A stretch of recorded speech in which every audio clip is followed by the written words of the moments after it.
Today's number, 85 million. That's how many Lego pieces were used to build Legoland Shanghai, which just opened up this week. That makes it the largest Legoland in the world, and also the second largest stockpile of synthetic assets in Asia. The number one is still SoftBank.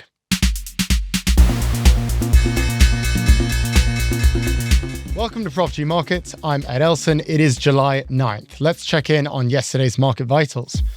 The major indices ended the day mixed after Trump said there would be no exceptions to his August 1st tariff deadline. We'll talk more about that in a second. The S&P and the Nasdaq closed nearly flat, while the Dow fell slightly. The yield on 10-year treasuries rose, and renewable energy stocks fell after Trump announced stricter eligibility requirements for clean energy tax credits. Okay, what else is happening? Trump announced a 50% tariff on copper imports and signaled that more sector-specific duties are on the way. The market responded accordingly, with copper prices jumping 13% to a record high after the announcement. He also threatened to impose a 200% tariff on pharmaceuticals, stating that he'd be, quote, announcing something very soon. Trump clarified that the tariffs would not take effect immediately, giving companies up to 18 months to reshore supply chains. This news comes after he decided to push his original July 9th deadline to August 1st. Remember, the 90-day tariff pause, which was supposed to end today, well, that will now end in 3 weeks. Trump later added in a cabinet meeting yesterday that change, quote, wasn't a change, but that it was, quote, a clarification. He also changed his tune on the strictness of that August 1st deadline. At first, he called it, quote, firm, but not 100%. But then yesterday, he said that actually, no, there will be no further extensions to that deadline. Okay, so we have a new tariff, copper, 50%, copper prices rose 13%, record high. That's probably a big deal. When will the tariff go into effect? Well, we don't know. Howard Lutnick said maybe the end of July, maybe August 1st. Trump said he was going to give 18 months. In other words, we actually have no idea when this copper tariff will even happen, or if it will even happen. As we've seen countless times, you just can't really take Trump's word when he makes these threats about tariffs, which is honestly why I was a little surprised by how the price of copper reacted. We also have no idea if those pharmaceutical tariffs will happen. That one was really soft. And as for all the other Liberation Day tariffs, well, we have no idea when those will happen either. He said August 1st, but before that, he was saying it was July 9th. That was the 90-day pause. And then he said August 1st was a soft deadline, but now it's a hard deadline. In sum, no one actually knows. In the meantime, we should probably check in on our deal progress. Remember, Trump said over the weekend that he would be announcing trade deals this week. He said, yes, that we were going to see some tariff letters, but remember, he said, and or trade deals. So let's just check in on how many deals we've secured so far. We are at zero deals. So no deals, maybe some tariffs, we'll see, but again, not really sure. And then an extension on the tariff deadline, which, by the way, he keeps on saying, oh, it wasn't a change. This was just a clarification. But the more I look at the situation, the more it is becoming clear to me that basically nothing has gotten done this week. And this is the same thing we keep on seeing time and time again. There's a lot of headlines. There's a lot of stuff that it feels like we have to cover. 50% tariffs on copper, that is a big deal. But over and over again, none of these deals or these negotiations or these tariffs, none of them really have any consequence. They don't really mean anything. And yeah, we saw that increase in the price of copper, but you look at the overall stock markets, you look at the S&P, you look at the Nasdaq, you look at the Dow, the market's largely shrugged. So this feels again like this is the taco trade at work. We will see. But what is clear to me right now is Trump has said a lot of stuff. He's sent out a lot of letters. He's said a lot of stuff about these tariffs, but ultimately nothing has really changed. It's July 9th today. This was supposed to be the end of the tariff pause, But no, that's not going to happen anymore. Apparently it's going to happen August 1st, but who knows if that's going to happen either. So we'll keep on checking in on this. But as of now, I don't think there's much to say. More talk and still no action. We'll be right back. And if you're enjoying the show so far, be sure to like and subscribe to the Prof G Pod YouTube channel at the link below. Support for the show comes from Public.com. Sometimes it feels like you have to be a wizard to be successful in the stock market. The truth is, there's no innate skill to investing. You just have to find the right tools. Enter Public.com. That's where you can invest in everything stocks, options, bonds, and more. They even offer some of the highest yields in the industry, like the bond account 6% or higher yield that remains locked in even if the Fed cuts rates. With Public, you can get the tools you need to help make informed investment decisions. Public is a FINRA-registered, SIPC-insured, US-based company with a customer support team that actually cares. Bottom line, your investments deserve a platform that takes them as seriously as you do. Fund your account in 5 minutes or less. Sign up at public.com/PropG. That's public.com/PropG. Paid for by Public Investing. All investing involves the risk of loss, including loss of principal. Brokerage services for U.S.-listed registered securities, options, and bonds, and a self-directed account are offered by Public Investing, Inc., member of FINRA and SIPC. Complete disclosures available at public.com/disclosures. We're back with Prof G Markets. Shein has filed to go public in Hong Kong. The fast fashion retailer filed the prospectus privately with the Hong Kong Stock Exchange last week. This is a significant turnaround from their London IPO filing, which they filed about 18 months ago and which we have discussed on the podcast before. So Shein possibly switching from London to Hong Kong. I think we should quickly just review the Shein IPO story, which we have been following for a long time. As a reminder, Shein is the fast fashion retailer that was started in China, but that is now headquartered in Singapore. Their supply chain is still mostly in China, but they say they are a Singaporean company. They sell extremely cheap clothes, mostly to people my age, mostly to Gen Z. And in the past few years, they have been kind of crushing it. Last year, they did $38 billion in revenue, up 20% from the year before. Now, for the past 3-ish years, they have been trying to go public. That's been their big goal. But each time they try, they've gotten a lot of pushback, mostly because of their ties to China and also because of their supply chain practices. As I have flagged on the podcast before, there has been some evidence that Shein sources their products from Xinjiang, which is a very important location for forced labor camps in China. And while Shein has tried to address this, it's still just, not a great look. So every time Shein has tried to go public, usually some government authority has stepped in and said, hold on, we need to review this. So first, they tried to go public in the US. They submitted that filing in 2022. They were later told that they were going to receive scrutiny from the SEC, at which point they decided to pivot. Then 2 years later, they filed for an IPO in London.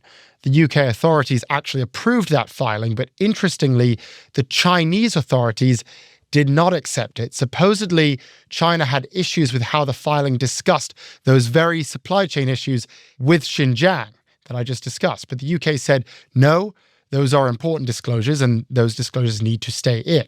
So now, amid this argument between China and the UK, now Shein is saying, okay, we're going to go public in Hong Kong. That might be because they actually do want to go public in Hong Kong. It also might be because they want to put some pressure on the London Stock Exchange and they want to force the UK into compromising with China and to ultimately let them go public in London. Remember, it's been actually quite a bad time for London in terms of the IPO markets. Fundraising this year has fallen to a 30-year low. So the London IPO market is drying up. And there is an argument to be made that maybe the London IPO market needs Shein. Maybe they can't afford to let another big IPO go somewhere else. So that's what's happening to Shein right now. Now, the other side of this is what is happening in Hong Kong. And that is that the Hong Kong IPO market is having this unbelievably explosive rise right now. So far this year, more than 200 companies have applied to go public on the Hong Kong Stock Exchange. That is a record high for Hong Kong. The previous record was set in 2021 when 189 companies filed in the first half. But you also have to remember that was a record year for all IPO markets, especially the US, because we had this zero interest rate environment, we had the SPAC boom, and all around the world, there was just a lot of demand for new IPOs.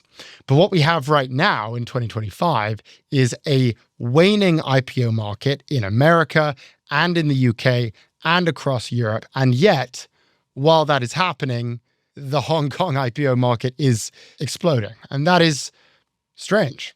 So for more on what's going on in Hong Kong, our producer Claire spoke with Alice Hahn, China economist and director at Greenmantle.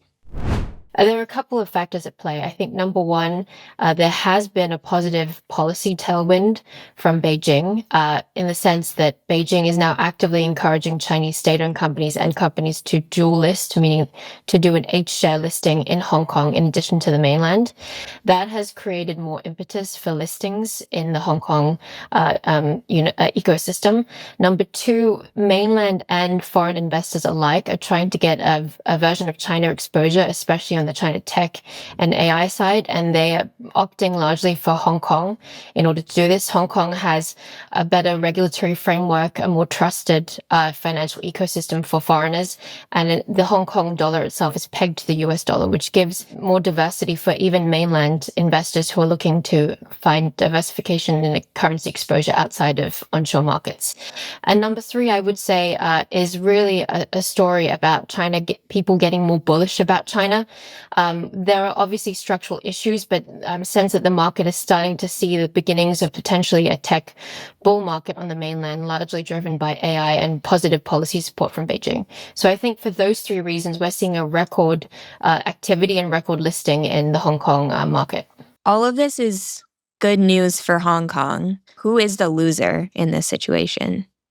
I wouldn't say that the mainland is directly the loser, but certainly on the margin, it means that there will be less interest in getting Chinese exposure through mainland stocks. So I could see the HK stock exchange outperform the mainland CSI 300 index. So these are the mainland Shanghai Composite Index.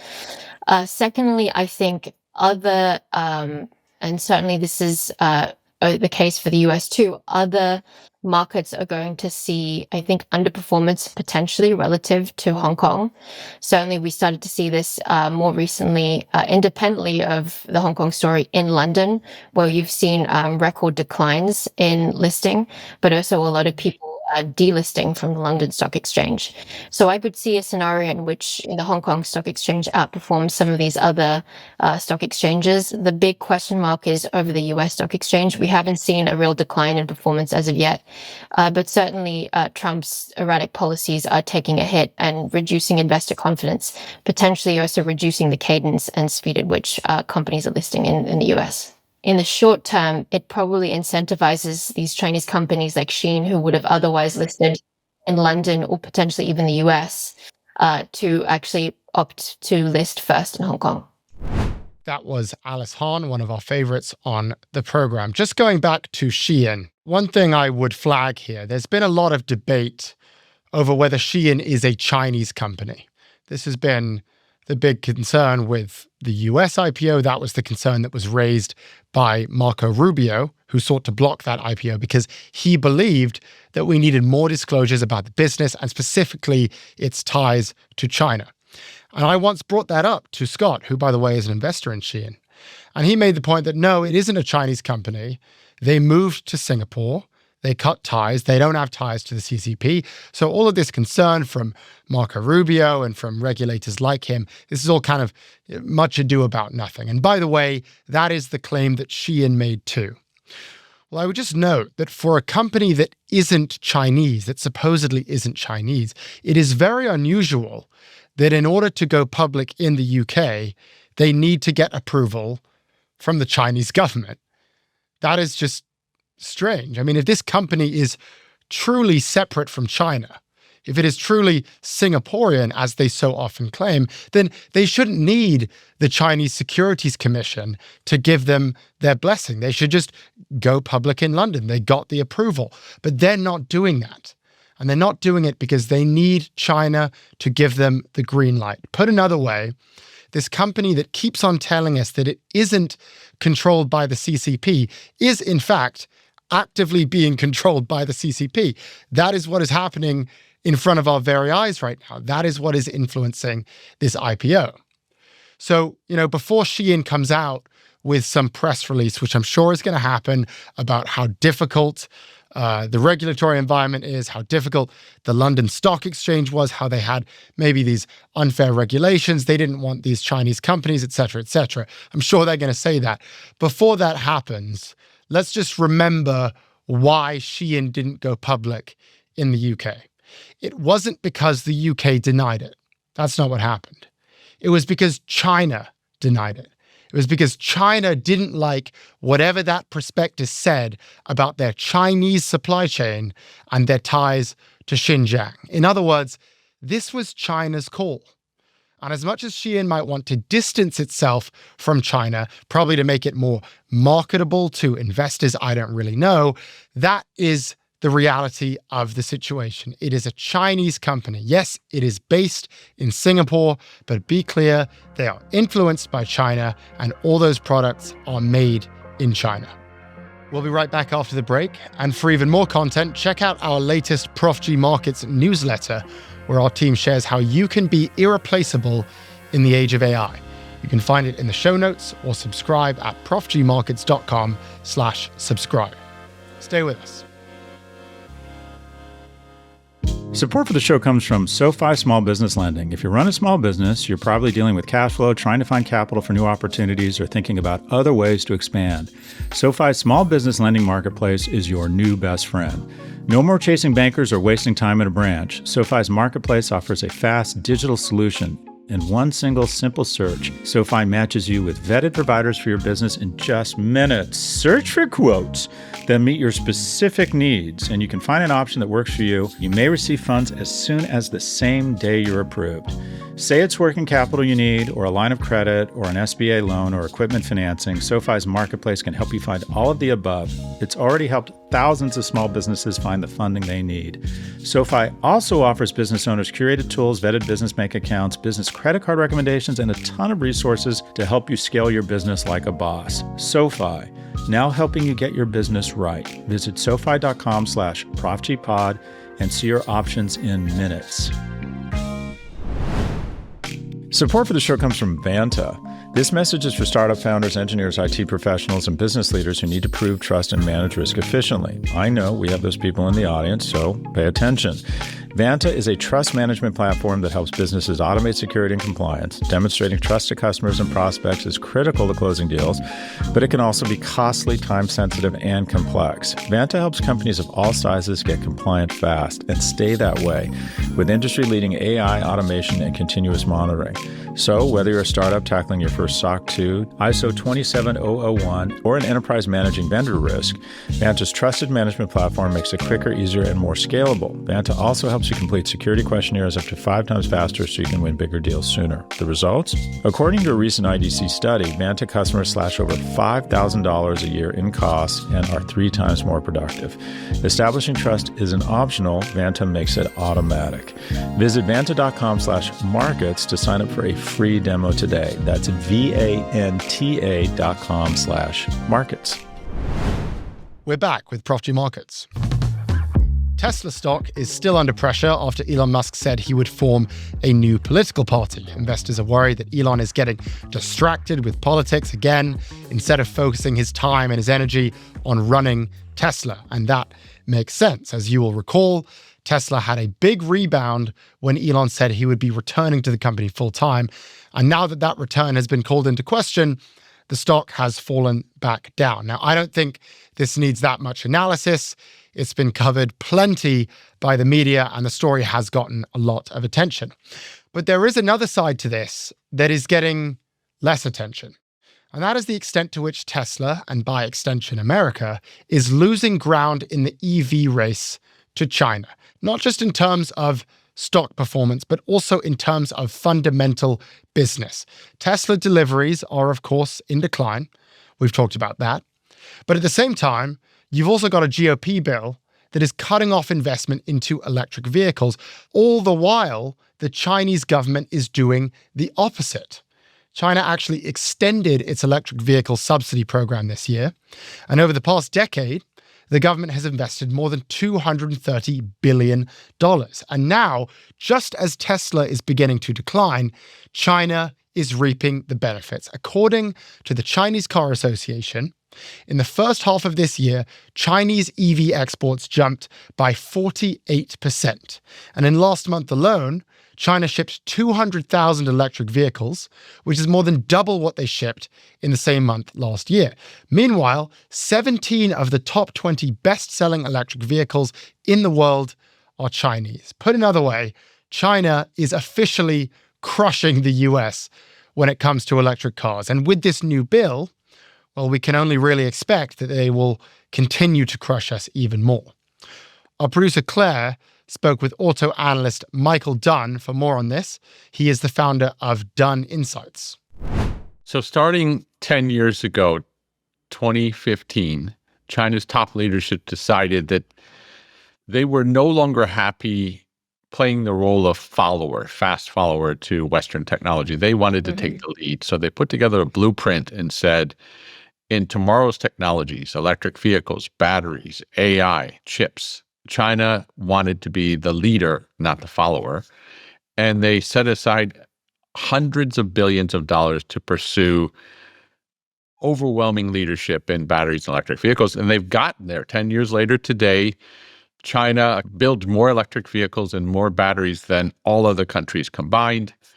To put it in perspective, they'll build about 12 million cars, electric cars this year. America will be lucky to build 1 million. So they're 10 years and 10x ahead of us on electrics. That's how they got there. That's what we're confronting as a nation. It sounds like essentially China has been playing offense for years. And meanwhile, the US is currently just playing defense. That's right. We find ourselves in that uncharacteristic, not American position of being on the defensive and being the underdog and needing tariffs to protect ourselves. So what's going on? I think that one way to think about it is that all things being equal, say we said, okay, China wants to go electric vehicles in the future and we're happy doing gasoline and diesel, fine. But the trouble with that is that if we look at future technologies from drones to humanoid robots to AI, all of these components, all these future weapons and tools are powered by batteries. And without batteries, we're just sunk. And without EVs, we have no reason to build batteries here. So it's almost as if, never mind if you like electric vehicles or not, as a nation, we need to have batteries and battery supply chains for national defense, national sovereignty, and to be competitive in electric vehicles too. What do you think we need to see from the US if America is going to be able to keep up with China in EVs? I think just one other thing is, as an American from Detroit, I would love to see the Detroit 3 hold their own, compete with the Chinese. But to get there, we are going to have to make some monumental changes in the way we compete. So, for example, the average cost of a new car in America this year is close to $50,000. In China, it's less than half that. Chinese can make cars that start at $12,000. We're not even close to that. So we have to rethink what it means to be competitive into the future. And that means making some serious changes in the way we think about paying ourselves, including people on the line, including management. We're the high cost producer right now, and that doesn't hold for long in any industry. So this is obviously an ongoing story, and it's a big one, and it's one that we're going to be keeping very close tabs on throughout the year. But the through line is becoming clearer. And that is that when it comes to EVs, when it comes to electric vehicles, China is winning. And this might have been a debate in the past. It might have been a debate when Tesla was rising and when our government was investing further into clean energy and into electric vehicles. But at this point, it's not a debate today. BYD has overtaken Tesla. And you look at the numbers, Beijing has overtaken Detroit. And with this new government bill, which remember goes short on clean energy and doubles down on gasoline, just as Michael says, the picture is getting a lot clearer now. American dominance in the auto industry is fast becoming a thing of the past. Thank you for listening to Prof G Markets from the Vox Media Podcast Network. If you liked what you heard, subscribe to our YouTube channel and tune in tomorrow for more.